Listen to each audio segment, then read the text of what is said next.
भगवते वासुदेवाय नमः। हरे कृष्ण। कार्तिक महात्म्य सप्तम अध्याय। यह कथा सुनकर समस्त ऋषि मुनियों ने कहा, हे सूत जी, आप कृपा करके कार्तिक मास और तुलसी जी के महात्म्य का वर्णन कीजिए। तब सूत जी बोले, हे ऋषियों, जो प्रश्न आपने मुझसे किया है यही प्रश्न राजा पृथु ने नारद मुनि से किया था, और जो उत्तर नारद जी ने महाराज पृथ्वी को दिया था वही आज मैं आपको सुनाता हूँ। सो तुम एकाग्रचित्त होकर सुनो। एक दिन राजा पृथु ने श्री नारद जी से पूछा, हे देवर्षि, भगवान को तुलसी इतनी प्यारी क्यों है? आप कृपा करके इसका महात्म्य सुना दीजिए। राजा पृथु की बात सुनकर देवर्षि नारद बोले, एक समय देवराज इंद्र बहुत से देवताओं तथा अप्सराओं सहित देवों के देव श्री महादेव जी के दर्शनों को कैलाश पर्वत पर गए। वे जब कैलाश पर्वत पर पहुंचे तो उन्होंने भारी आकार तथा भयंकर नेत्रों वाले एक पुरुष को देखा। तब इंद्र ने उससे पूछा, तू कौन है और शिवजी कहाँ हैं? इंद्र के कई बार पूछने पर भी उसने कोई उत्तर नहीं दिया तो इंद्र को बड़ा क्रोध आया। क्रोध करके इंद्र ने अपने वज्र उसके कंठ पर मारा जिससे उसका कंठ नीला हो गया, परंतु साथ ही इंद्र का वज्र भी भस्म हो गया। तत्पश्चात उसकी आंखों में प्रचंड ज्वाला प्रकटी। उस समय ऐसा प्रतीत हो रहा था मानो यह ज्वाला इंद्र सहित सारे संसार को जलाकर भस्मीभूत कर देगी। ऐसी स्थिति देखकर श्री बृहस्पति तथा इंद्र आदि सभी देवता नतमस्तक होकर भगवान शिव जी की स्तुति करते हुए कहने लगे, हे देवों के देव श्री महादेव, त्रिपुरासुर और अघासुर का विनाश करने वाले त्रिपुरारी अघहारी, आपको बारंबार नमस्कार है। हे सुर नर मुनियों की रक्षा करने वाले, आपको नतमस्तक प्रणाम है। श्री नारद जी ने कहा, हे राजा पृथु, इस प्रकार देवताओं की स्तुति सुनकर श्री महादेव जी ने समस्त ब्रह्मांड को भस्म कर देने वाली अग्नि को शांत कर दिया और बोले, हे देवताओं, मैं तुम्हारी स्तुति सुनकर अत्यंत प्रसन्न हूँ, सो तुम वर मांगो। तब समस्त देवताओं सहित बृहस्पति जी ने क्षमादान मांगा और कहा कि हे देव, जो सुरराज से अपराध हुआ है उसके लिए क्षमा प्रदान कीजिए। श्री बृहस्पति जी की स्तुति सुनकर पुनः देवादिदेव श्री महादेव जी ने कहा, मैंने इंद्र का अपराध क्षमा किया और जीवन दान दे दिया है। हे बृहस्पति जी, आज से तुम्हारा नाम भी अमर होगा। तब श्री बृहस्पति जी बोले, हे भगवान, यदि आप हम सब पर प्रसन्न हैं तो सुरराज की रक्षा कीजिए और सारे ब्रह्मांड को भस्म करने वाली अग्नि जो आपके तेज से उत्पन्न हुई है को शीघ्र शांत कीजिए। भगवान शंकर ने कहा, मेरे नेत्रों से निकला ज्वाला रूपी तेज अब वापस कैसे हो सकेगा? अतः हम सब इसे कहीं दूर फेंक देते हैं। ऐसा कहकर भगवान भूतेश्वर ने उस अग्नि को समुद्र में फेंक दिया। तब वह अग्नि गंगा के संगम पर गंगा सागर में जा गिरी और बालक का रूप धारण करके रोने लगी। उसके रोने की आवाज से पृथ्वी कंपायमान हो गई तथा सप्तद्वीप बहरे हो गए। ऐसा आश्चर्य देखकर और समुद्र की गोद में बालक को रोते देखकर ब्रह्मा जी आश्चर्य से पूछने लगे कि यह बालक किसका है। समुद्र ने उस बालक को बड़े आदर से उठाकर ब्रह्मा जी की गोद में दे दिया और कहा, यह मेरा पुत्र है जो गंगा से उत्पन्न हुआ है। अब आप इसका जात कर्म कराइए। उस समय उस बालक ने ब्रह्मा जी की दाढ़ी पकड़कर बड़े जोर से मरोड़ी, जिसके मरोड़ने से ब्रह्मा जी के नेत्रों में आंसू भर गए। तब किस प्रकार से ब्रह्मा जी ने अपनी दाढ़ी छुड़ाई और कहा, इसने हमारी आंखों से जल निकाला है, इसका नाम जलंधर होगा और यह शिव जी के अतिरिक्त संसार में किसी और के हाथ से नहीं मरेगा। इसका कारण यह है कि शिव जी के अंश से उत्पन्न हुआ है। यह सुनते ही वह बालक युवा हो गया। तब ब्रह्मा जी ने शुक्राचार्य को बुलाकर उसका राज्याभिषेक कराया और ब्रह्मा जी अंतर्ध्यान हो गए। सिंधुराज ने कालनेमी की पुत्री वृंदा के साथ जलंधर का विवाह कर दिया। वृंदा अति सुंदर थी और सारे ब्रह्मांड में प्रथम सती और पवित्रता थी। परम सुंदरी पत्नी पाकर जलंधर बहुत प्रसन्न हुआ था, अतएव आनंद से दिन व्यतीत करने लगा। जब जलंधर घर में आता तो वृंदा स्वयं अपने हाथों से पंखा झालती, पाद्यार्घ तथा आचमन अर्पण करती। इस प्रकार वह अपने पति को नारायण समझकर उसकी सेवा किया करती थी। नारद जी बोले, हे राजन, अब मैं पतिव्रता स्त्रियों के कुछ लक्षण सुनाता हूँ। पतिव्रता स्त्री अपने पति के दुख में दुखी और अपने पति के सुख में सुखी रहती है।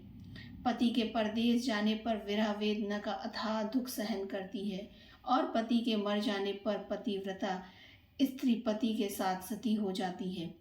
अपने पति के पाप पुण्य में आधे की भागीदार होती है, इसलिए स्त्री अर्धांगिनी कहलाती है। जो स्त्री अपने पति के साथ सती हो जाती है वह 3.5 करोड़ रोमों के अनुसार 3.5 करोड़ वर्ष तक अपने पति के साथ स्वर्ग में वास करती है।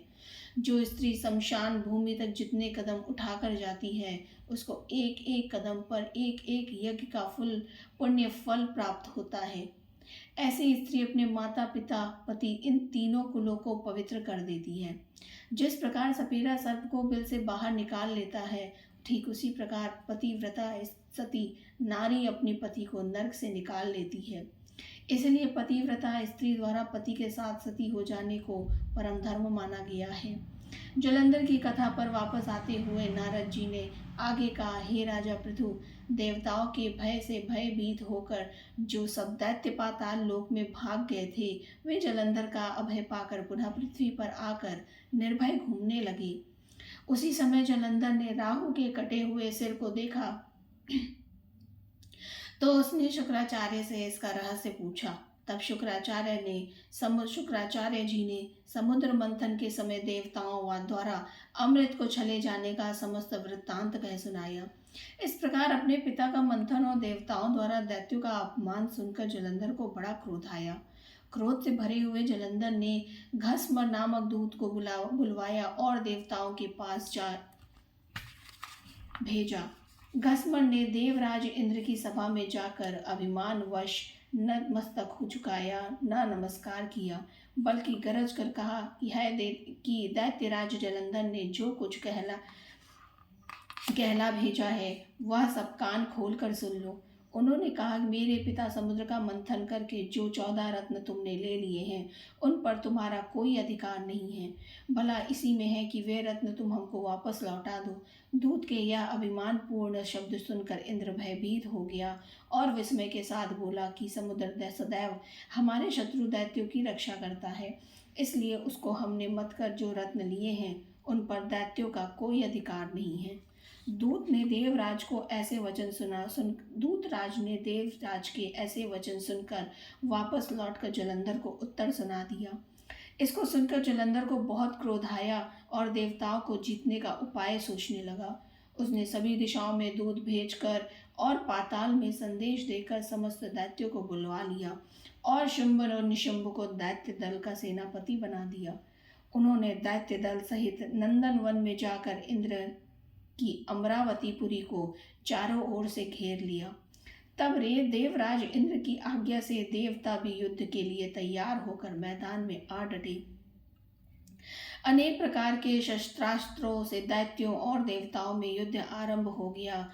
दोनों पक्ष एक दूसरे को मार मार कर गिराने लगे। सब और रक्त की धारा बहने लगी। मर कर गिरे हुए हाथियों घोड़ों से पृथ्वी भर गई। जो दैत्य समर भूमि में मर जाते थे उन्हें शुक्राचार्य अपनी संजीवनी विद्या से जीवित करने लगे।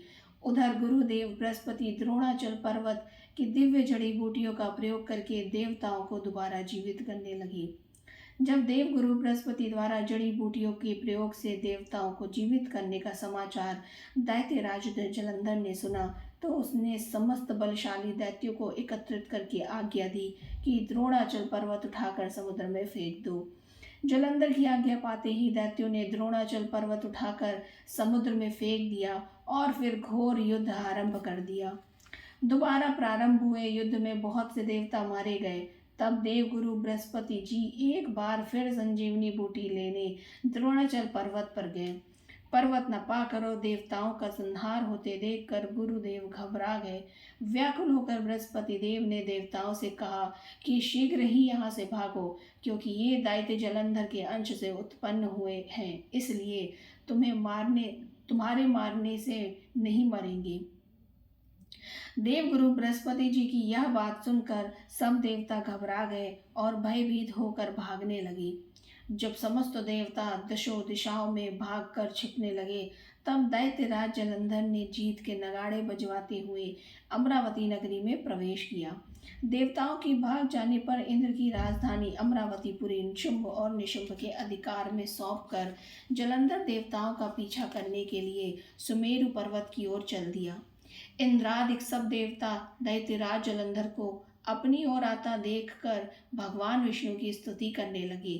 वे नतमस्तक होकर विनीत भाव से बोले, हे मच्छ कच्छ आदि अनेक रूप धारण करके अपने भक्तों के दुखों को मिटाने वाले, हे सारी सृष्टि का पालन तथा संहार करने वाले, शंख चक्र गदा और पद्म को धारण करने वाले प्रभु, आपको बारंबार नमस्कार है।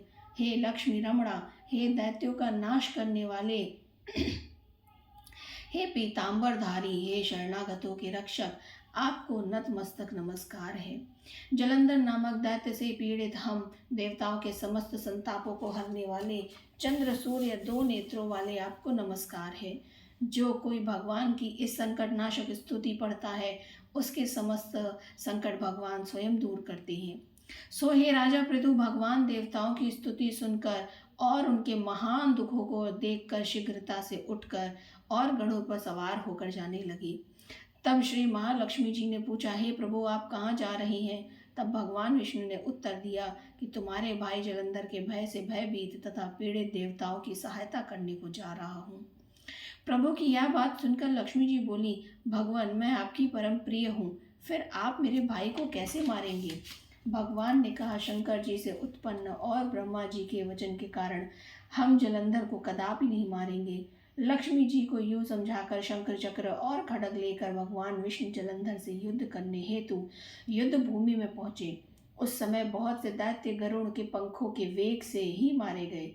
पवन से पीड़ित दैत्यों को देखकर जलंधर को अत्यंत क्रोध आया और वह स्वयं भगवान विष्णु के सम्मुख युद्ध करने को आ गया। उस समय जलंधर और भगवान विष्णु में घोर युद्ध हुआ। उस समय बाणों से आकाश ढक गया। भगवान विष्णु ने जलंधर के रथ का ध्वज, छत्र और बाण काट डाले तथा रथ के सब घोड़ों को मार डाला। यह देखकर जलंधर ने गरुड़ के मस्तक पर गदा मारी, जिससे गरुड़ देव मूर्छित हो गए। तब भगवान विष्णु ने अपनी तलवार से जलंधर की गदा को काट दिया। इसके बाद जलंधर और भगवान में कई वर्षों तक मल्ल युद्ध होता रहा। जलंधर और भगवान विष्णु के इस घनघोर युद्ध को देखकर सारा ब्रह्मांड भयभीत होकर कंपायमान हो गया था। अंत में भगवान विष्णु ने कहा, हे दैत्यराज, तुम्हारा और हमारा युद्ध ठीक नहीं, क्योंकि तुम लक्ष्मी जी के भाई हो। तब जलंधर ने कहा, यदि आप प्रसन्न हैं तो मैं आपसे यह वरदान मांगता हूँ कि आप लक्ष्मी और गरुड़ सहित मेरे घर में ही निवास करें। यह सुनकर भगवान विष्णु लक्ष्मी और गरुड़ सहित उनके यहाँ रहने का वचन देकर चले गए। तब समस्त देवी देवताओं के स्थान पर दैत्यों की नियुक्ति करके जलंधर अपनी राजधानी में निवास करने लगा और देवताओं, गंधर्वों और किन्नरों आदि पर जितने भी रत्न थे वे सब छीन कर उसने अपने अधिकार में कर लिए। निशुंभ को शासन करने के लिए पाताल में भेज दिया। वहां पहुंचकर निशुंभ ने शेषादि नागों को वश में कर लिया। इस प्रकार जलंधर देव यक्ष, किन्नर, गंधर्व और मनुष्य सबको अपनी प्रजा बनाकर पुत्र के समान तथा धर्म की नीति से उसका पालन करते हुए त्रिलोकी पर शासन करने लगा। यह कथा सुनकर नारद जी ने कहा, हे राजा पृथु, एक समय भगवान का दर्शन करने तथा जलंधर का वैभव देखने के लिए हम भी उसकी राजधानी में गए थे। इति 7वां अध्याय समाप्तम। हरि ओम श्री जगन्नाथ।